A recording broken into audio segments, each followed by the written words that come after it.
Então, lá, gente, começar. A gente vai falar um pouquinho sobre a questão da arte contemporânea, a arte moderna, né? E a gente já vem trabalhando com essa questão já tem um tempinho, né? Sobre a arte contemporânea e a arte moderna. Só que agora a gente vai fazer uma coisa mais acentuada, né? Porque quando a gente fala em arte, parece que a gente só está falando em pintura, escultura, e não é, ela vai muito além disso tudo, né? Então, qual é o objetivo? Fazer a releitura do artista escolhido, né? Que vocês fizeram essa atividade para mim na última aula. Vocês escolheram um artista que vocês queriam e vocês me falaram o porquê que vocês estavam escolhendo aquele artista, que tem interação, a sociabilização, aprofundar o conhecimento sobre a arte contemporânea, que isso ajuda muito, né, a gente a entender um pouquinho a nossa história, desenvolve a questão da imaginação, da criatividade, atenção, concentração, expressão artística e a expressão visual.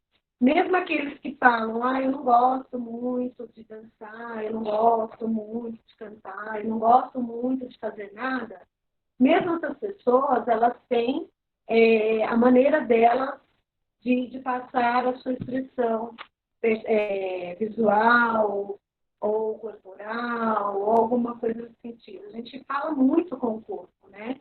Além da expressão facial, a gente tem esse hábito de falar muito com o corpo, se eu gosto, se eu não gosto, se eu estou feliz, se eu não estou. A gente parece até um pouco italiano, né? Que italiano, além de falar com a mão, ele fala com o corpo também, né? A habilidade é conhecer e compreender o conceito da arte contemporânea, suas características e seus movimentos, a partir da segunda metade do século XX. Nós estamos no século XXI, então não tem muito tempo que terminamos do século XX para o século XXI. Compreender a arte contemporânea como uma zona híbrida, né, entre os diversos campos artísticos e a área do conhecimento. Coloquei a quantidade de 4 aulas, porque são 2 agora e a gente vai estar fazendo atividade depois. A modalidade é a distância e a plataforma virtual, que é o Google Classroom e o WhatsApp, tá? Que é por onde a gente se comunica. Coloquei para vocês uma imagem de uma obra de arte contemporânea, né? Eu achei muito linda essa obra. Ela parece uns peixes, tem olhos, né? São diversas formas ali misturadas, que depois a gente pode voltar para fazer uma análise nela. E coloquei uma frase também para vocês, que é de uma arte contemporânea, né? Amiga é coisa para se guardar debaixo de 7 chaves, que Chaves todo mundo conhece, é um personagem de uma história, tá? Aí eu tenho essa obra de arte.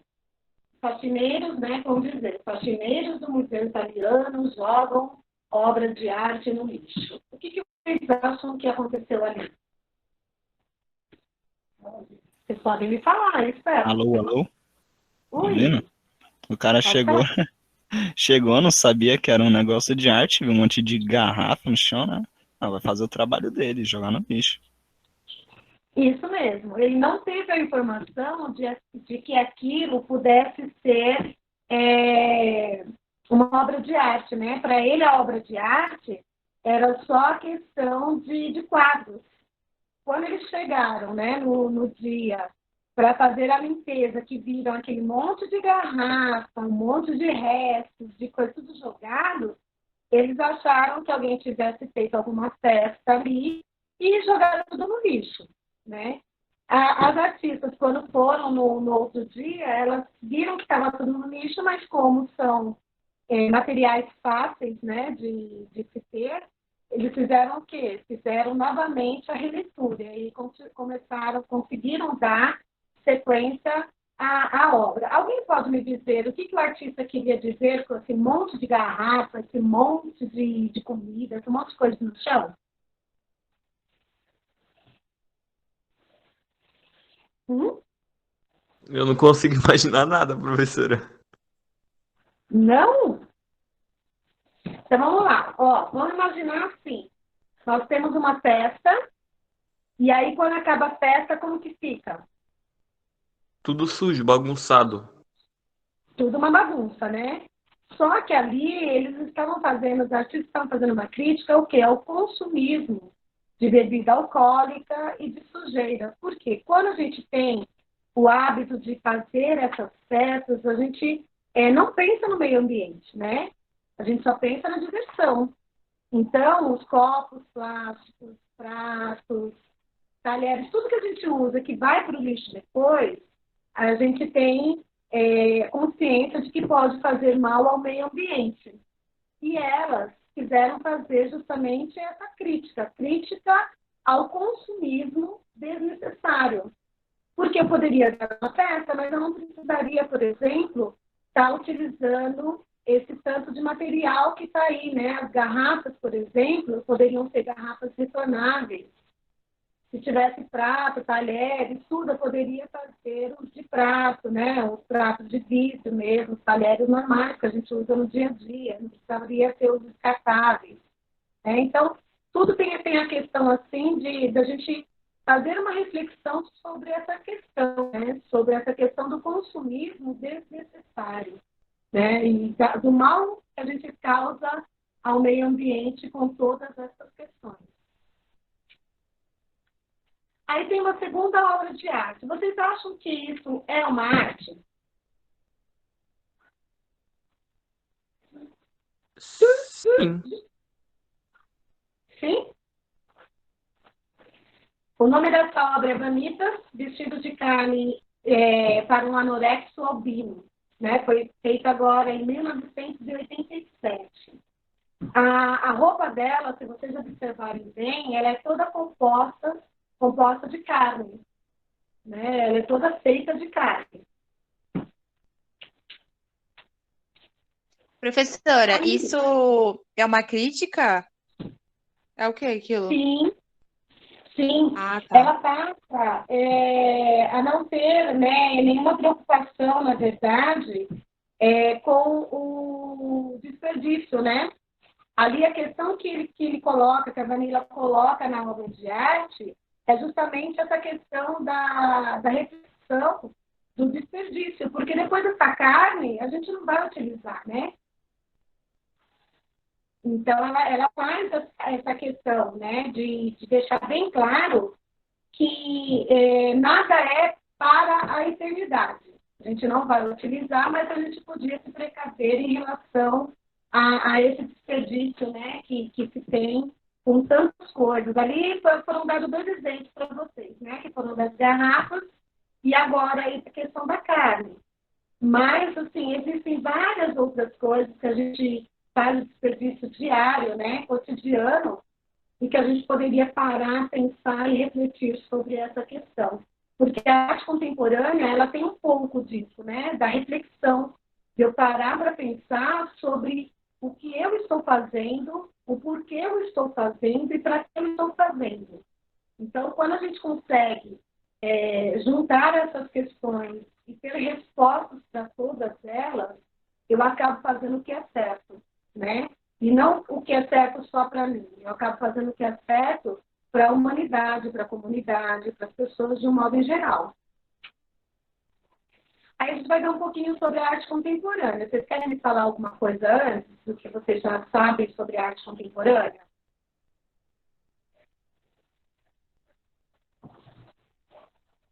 Sim, sim, sim, sim.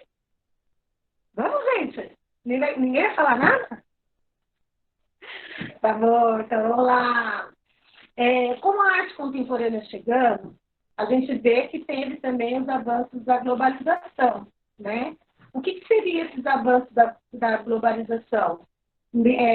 A tecnologia, as mídias chegando aí com uma força maior, uma força total em cima disso, né?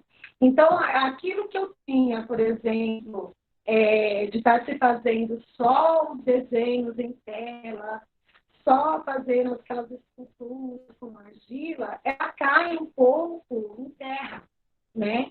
Justamente porque ela oferece uma experiência para a gente mais presente no dia a dia. E essa experiência que eu tenho é de usar diversos materiais, né, que às vezes iria para o lixo, mas que eu posso estar revendo essa questão e transformando, então, esse lixo, né, numa obra de arte, que a gente vai estar vendo um pouquinho mais à frente, né?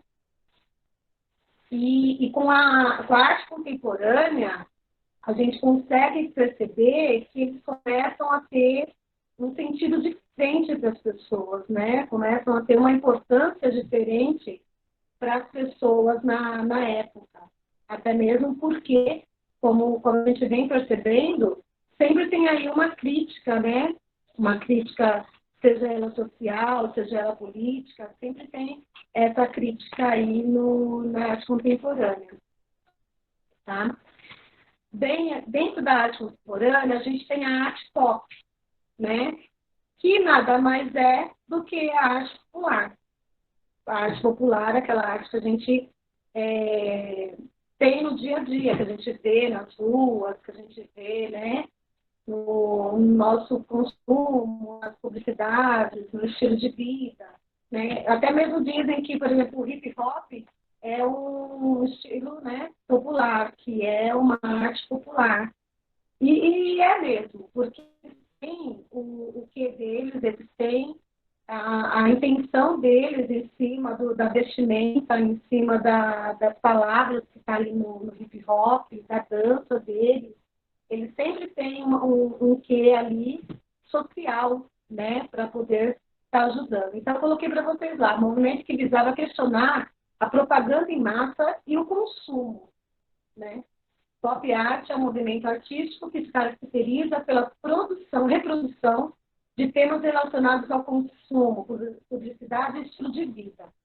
Então, é justamente essa questão, né? Tudo que é demais, a gente acaba sendo prejudicado. E tudo que é de menos também, né? Então, a arte popular, por exemplo, o pop art, ele vem para tentar equilibrar um pouquinho essa questão, né? Nem muito nem pouco. Talvez dividir, né, os dois estarem na mesma plataforma ali para poder se igualar, né? E aí tem uma obra de arte do lado ali que eu coloquei para vocês, que eu achei super interessante. Por quê?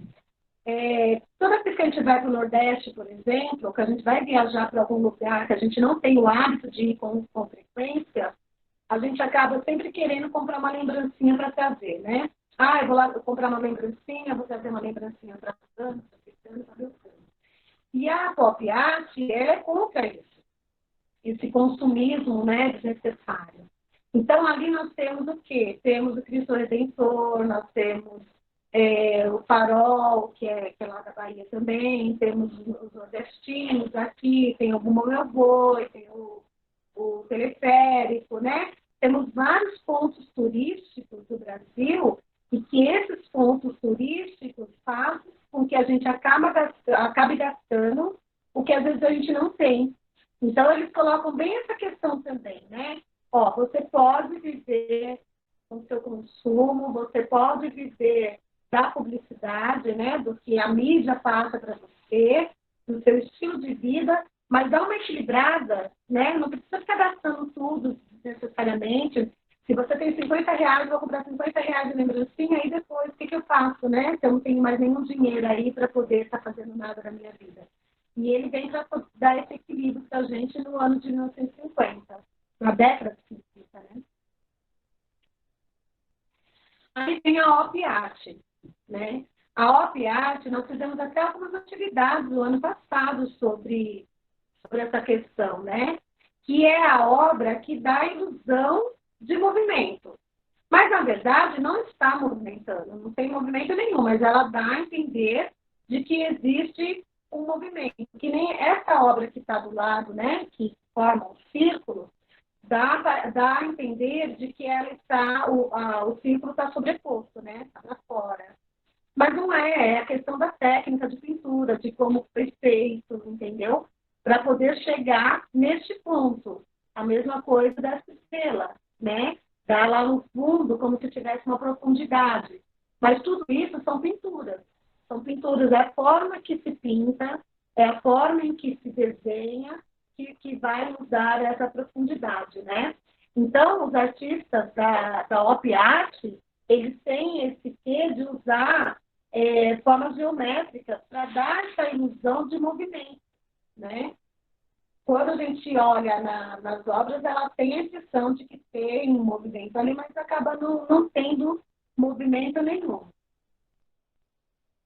Aí nós temos a arte povera, que chama, povera, né? Que é a arte considerada como a arte pobre. O que essa arte pobre fala? Ela fala sobre a questão de você usar tudo que é pobre, tudo que é lixo, tudo que é descartável para você construir a sua obra de arte, né? Então, nós temos a primeira obra, né? Que são esses vários planos que tem aí.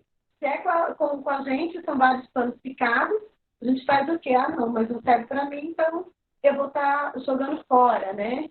E da outra que são restos de madeira, né? Sabe quando você corta madeira, que fica aqueles tiros, que fica aquele negocinho, farrapos, né? Acho que é chamado.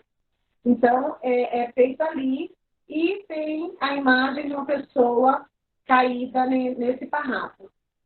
A arte pobre, né, que é chamada de arte pobre também, ela tem outras, né, formas. Elas utilizam materiais mesmo de lixo, sabe? Restos de comida, cascas de ovo, cascas de alimentos diversos. Tanto é que quem já foi em alguma exposição e que teve essa obra de arte, chega uma hora que o cheiro ele fica muito forte, né? Você tem que, dependendo da exposição que você vai, eles te dão uma máscara para você colocar, para você não sentir o odor muito forte, porque eles não colocam conservantes, eles não colocam nada ali no meio, né? Tanto é que essas exposições, elas são feitas pouco tempo, elas não ficam muito tempo para a exposição, né? Ficam pouco tempo justamente por conta desse cheiro que tem dos restos, né, de alimentos, de materiais que utilizam e que às vezes se deterioram com o tempo,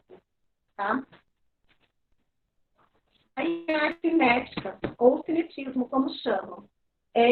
Tinha uma obra também que eu deveria ter trazido para vocês. Lembra o ano passado, quando em física vocês fizeram tinha um cone, vocês colocavam areia colorida lá no laboratório de física. E aí ele ficava rodando, rodando, rodando e formando um desenho no chão. Lembram disso? Sim? Foi o primeiro ano, né, Pro? Ah, foi no primeiro? Ah, então, mas Acho que vocês foi. fizeram com a Edileuza, não foi isso? Foi com a Edileuza, se eu não me engano. E aí, essa arte cinética, ela tem esse poder da gente observar a obra e essa obra nos dar a sensação de movimento, tá? Se vocês olharem qualquer dessas obras aí, vocês vão parar um pouquinho, eu vou dar um minutinho para vocês olharem e vocês vão ver que elas parecem que puxam a gente para o centro. Dá uma olhadinha observada em uma delas, por favor.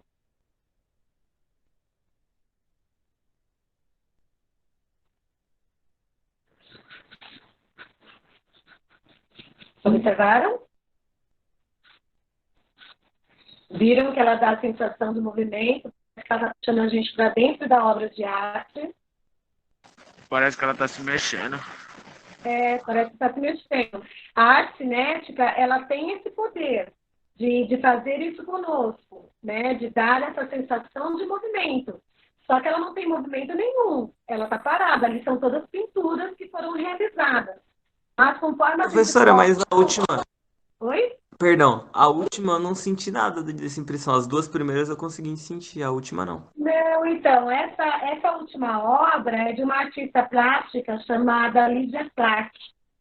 E essa obra, ela fez que era justamente para ficar ao céu aberto, né? Só que eu não conseguia achar nenhuma outra obra dela que desse essa movimentação.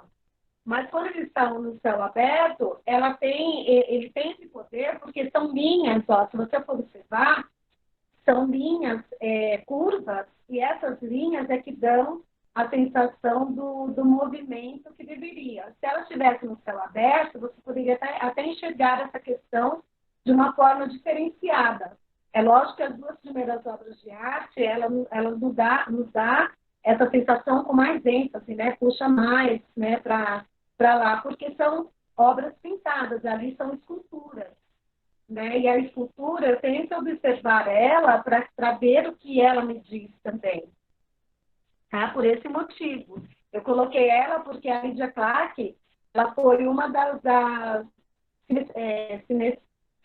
cinética, né? Uma das artistas cinéticas que mais chamou a atenção das pessoas na época, tá? Aí tem o concretismo, né? Que foi na década de 50 também, que teve muita influência da arte abstrata, e a principal característica dele é a forma geométrica, né? Então, assim, muitas delas eu não tenho um formato claro, eu não tenho um formato específico, mas eu consigo perceber que toda a obra ela é composta com formas geométricas.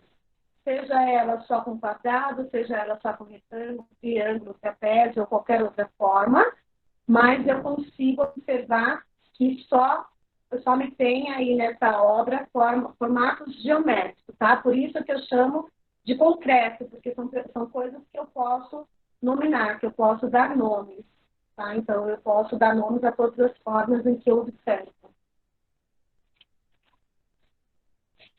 Aí chegou a parte mais legal que eu acho que vocês gostam, porque vocês são da época já da era digital, né? A arte digital. Então, a arte digital, ela é toda manifestação artística que eu tenho por meios eletrônicos. Seja ele pelo computador, celular, ou por algum programa que eu tenha comprado, ou que eu tenha baixado, mesmo que seja gratuito, né? Eu consigo fazer isso. Essa arte digital, agora ela está muito em foco.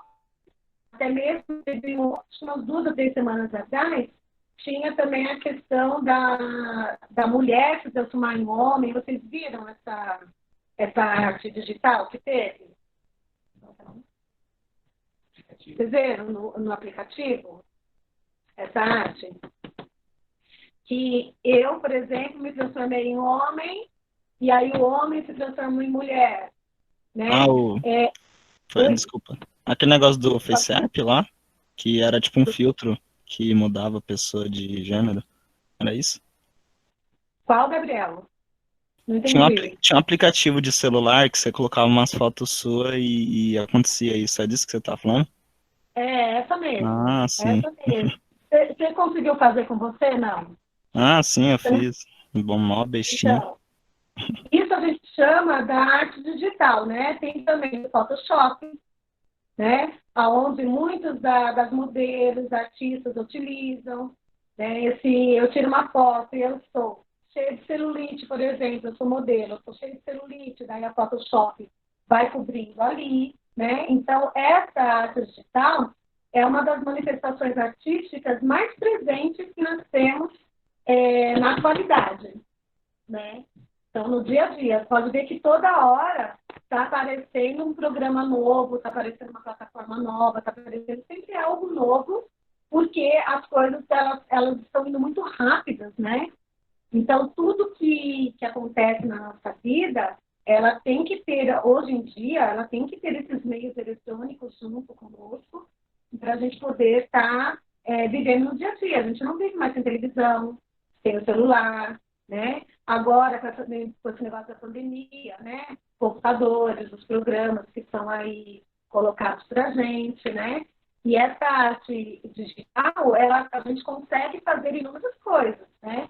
Coloquei para vocês aí, ó, a primeira imagem, um veado. Está parecendo que ele está correndo, mas parece mais uma sombra, né? Na parte de baixo, tem uma parte que não é tão clara, tão escura, porque foi feito com o método da aquarela, né? Então, fica essa, aí tem essa outra aqui que é uma baleia que que está pulando, né? Que ela parece que ela está toda luminosidade, com toda a luminosidade, cores fluorescentes e que chamam a atenção. E na terceira, a questão das máscaras, né? Rostos de pessoas, assim, se assim vocês desejarem colocar, que são desfigurados, na verdade, ali, mas de uma forma que parece que a pessoa jogou a tinta e a tinta é que vai formando, né? Que vai criando aí esses rostos, essas imagens que nós estamos observando. Tudo bem até aí, gente? Tudo tranquilo. Normal? Aí tem a arte concreta, né? A arte concreta foi aquela que nós vimos lá atrás, né? Surge na Europa em 1917 com a tentativa de criar uma manifestação abstrata. A busca deste artista era incorporar a arte. Então, o que é a arte? A arte na música, na poesia, nas artes plásticas, no teatro, em todas as questões que a arte poderia estar compondo, inclusive na matemática, na questão da geometria, né? Que nós também trabalhamos algumas vezes com essas questões da geometria, né? Então, a arte concreta é aquela em que eu posso, né, dar nomes às formas, eu posso, né, falar, olha, isso aqui é um círculo, isso aqui é um quadrado, isso aqui é um retângulo, isso aqui é um triângulo equilátero, isósceles, né? Eu consigo dar nome a essas formas, né? E essas formas colocadas lá, elas me dão o sentido de uma arte abstrata. O que é uma arte abstrata? É uma arte em que ela não tem o desenho completamente formado, me mostrando que existe ali um objeto ou existe ali uma figura, né? Não necessariamente, como nós vimos lá naquela outra... Deixa eu ver se eu consigo voltar aqui. Aqui nessas obras, por exemplo, a gente consegue ver que elas estão bem alinhadas, elas foram bem colocadas, mas eu não consigo dizer, isso daqui é uma casa.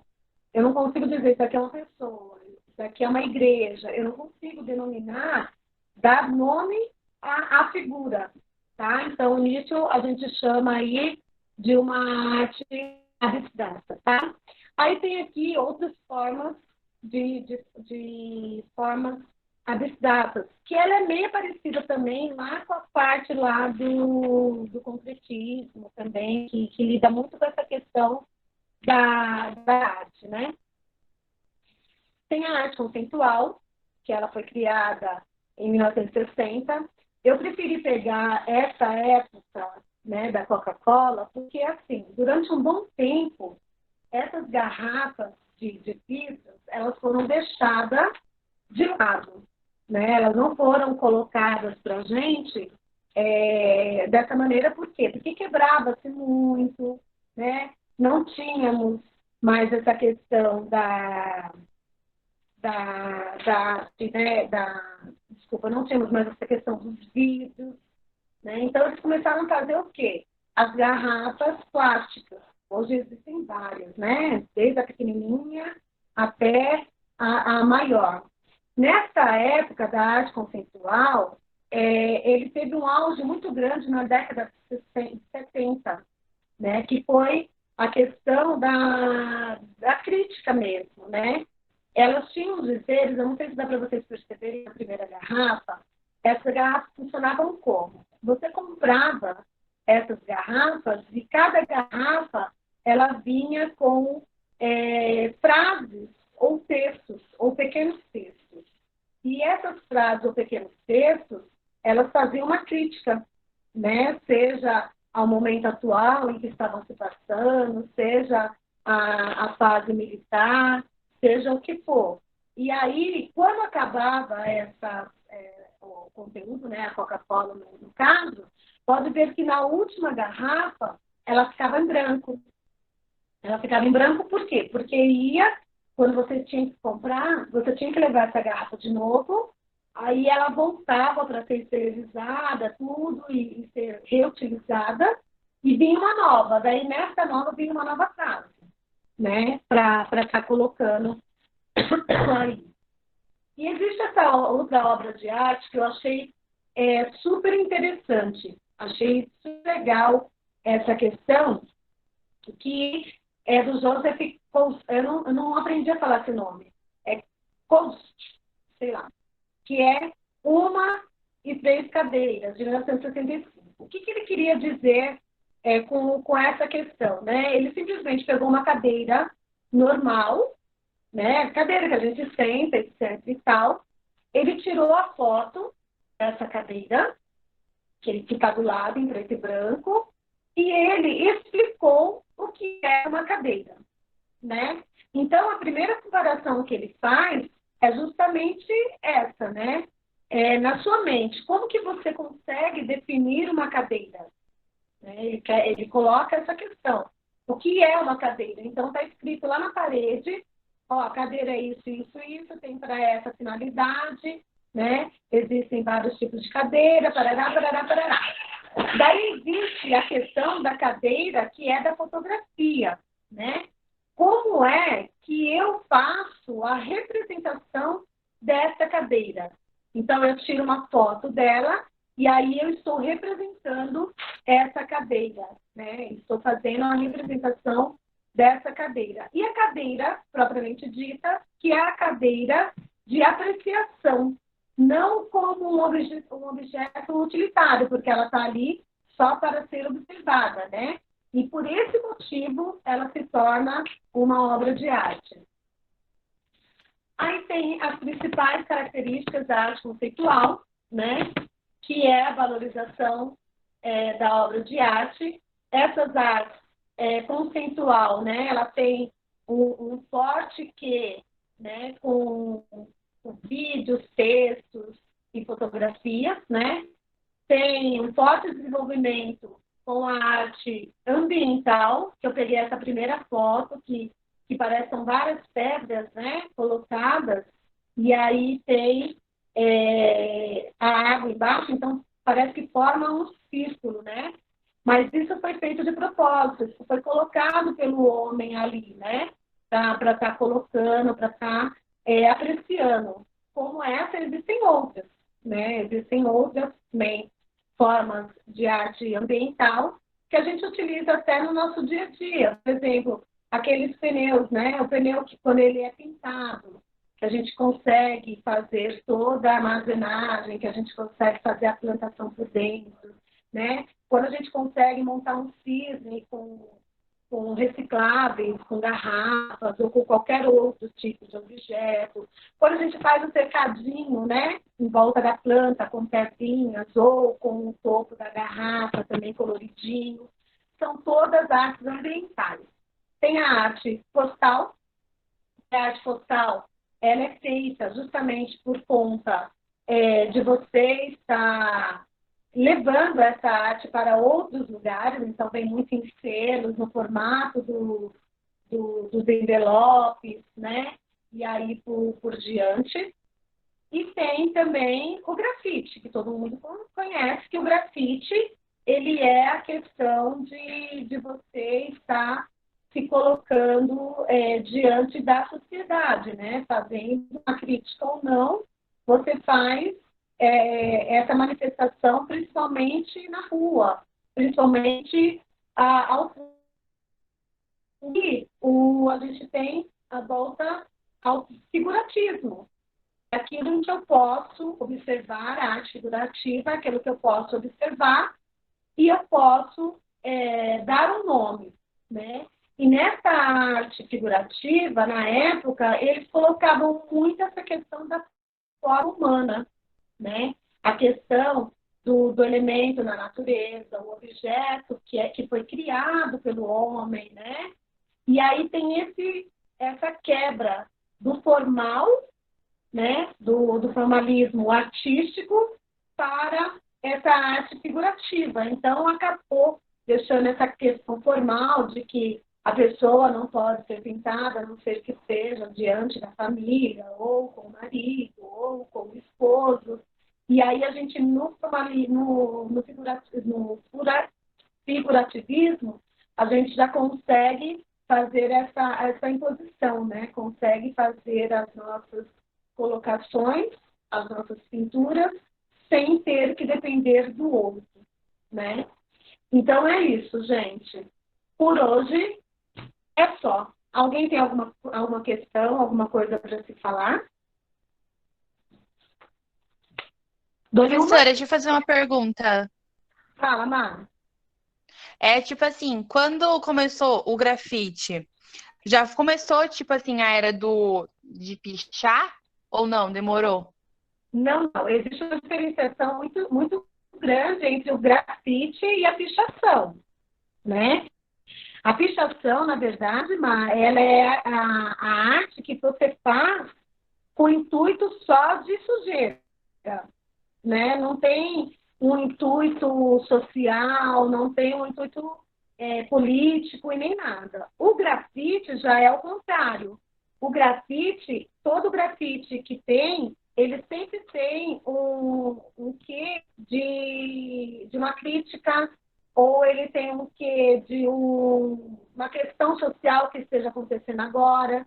Se a gente for em determinados lugares agora, se estivesse permitindo, por exemplo, esses grafiteiros já teriam feito várias obras de arte com pessoas com máscaras, pessoas que estivessem, né, se cuidando para não sair de casa, sempre com uma manifestação para as pessoas, entendeu? Então, tem essa diferença. O grafite, ele tem esse poder social, o poder de levar algo para as pessoas que estiverem ali olhando, que estiverem ali observando. Já a pichação, ela só vem com a intenção de sujar a cidade, porque ela não tem intenção nenhuma, né? E todas as pichações que a gente observa são pichações que a gente não consegue entender o que está escrito, não consegue entender o que foi falado e nem nada nessa questão. Entendeu? Entendi, Pro, obrigada. Pessoal, ó, só uma pergunta, uma questão. Não esqueçam, por favor, de deixar o nome de vocês e o número de vocês no chat, tá? Porque daí vai contar como presença, tá bom? Se surgir durante, né, quando terminar, se surgir alguma dúvida, vão me perguntando lá no grupo e aí eu vou respondendo de acordo com o que vocês me perguntarem, tá bom? Mas não fiquem com dúvidas, não fiquem sem me perguntar nada que vocês não tenham entendido, porque é muito importante para vocês que vocês possam estar compreendendo isso, certo? Certo? Tranquilo. Pro. Então tá bom, gente. Prazerzaço falar com vocês. Obrigada, eu tive 13 pessoas na minha live. Ó. Não, eu tive 11, desculpa, tem a Alessandra e Matheus. Mas assim, brigadaço. Se vocês tiverem dúvida, a gente vai conversando aí no decorrer. E o que eu puder estar ajudando vocês sabem que vocês sempre poderão estar contando comigo, tá bom? Um beijo no coração de vocês. Tchau, Prof, se cuida. Tchau, professora. Beijo. Tchau, Tchau, gente. professora. Beijo. Tchau, tchau. Tchau.